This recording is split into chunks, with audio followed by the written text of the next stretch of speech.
আজি 28 কোটি টকা খৰচ কৰি স্পোৰ্টস ৰিহেবিলিটেশন আৰু পাৰফৰমেন্স সেন্টাৰ এটা স্থাপন কৰিছো।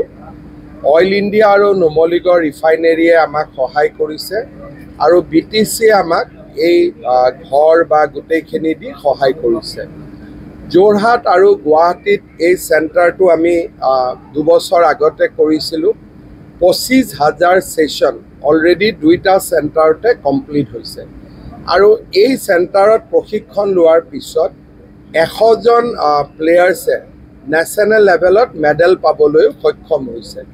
কোকৰাঝাৰ যেহেতু অসমৰ এখন ক্ৰীড়াৰ দৃষ্টিভংগীৰে খুব আগৰণুৱা জিলা, মই ভাবো যে কোকৰাঝাৰত এই সেন্টাৰটো স্থাপন হোৱাৰ লগে লগে খেলুৱৈসকলৰ ফিজিক্যাল ৰিকুৱাৰমেণ্ট, ৰিহেবিলিটেশ্যন ৰিকুৱাৰমেণ্ট আৰু ইঞ্জুৰি মেনেজমেণ্ট এই গোটেইখিনিতে যথেষ্ট সহায়ক হ'ব। এই গোটেই সেন্টাৰটো আমি অলিম্পিয়াড অভিনৱ বৃন্দাৰ লগত একেলগে সহযোগত আমি নিৰ্মাণ কৰিছোঁ আৰু সেন্টাৰটোৰ গোটেই মেন পাৱাৰ, ইকুইপমেণ্ট, ট্ৰেইনিং এই গোটেইবিলাক অভিনৱ বৃন্দা ফাউণ্ডেশ্যনে চোৱা চিতা কৰিব। কোকৰাঝাৰৰ কাৰণে ই এক অনন্য উপহাৰ।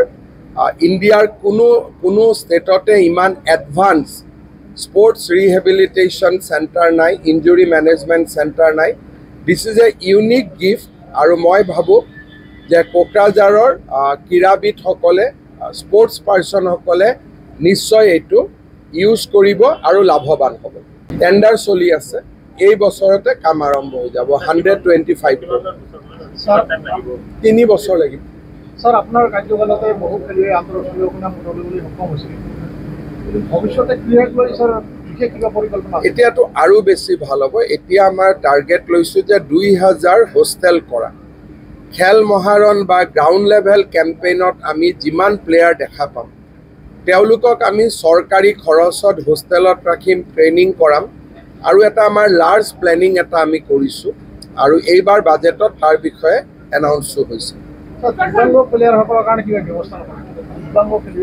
ইয়াতে দিব্যাংগও ৰিহেবিলেট কৰিব পাৰিব। তেওঁলোকৰ কাৰণে বেলেগ কৰি ক্লাষ্টাৰ এটা আছে অকল পেৰা অলিম্পিয়াডৰ কাৰণে। মেডিকেল কলেজতে কৰিব লাগিব, বহুত কেইটা সেন্টাৰটো চলাব নোৱাৰি। মই চেক কৰি দিম কিয় পৰি আছে বুলি।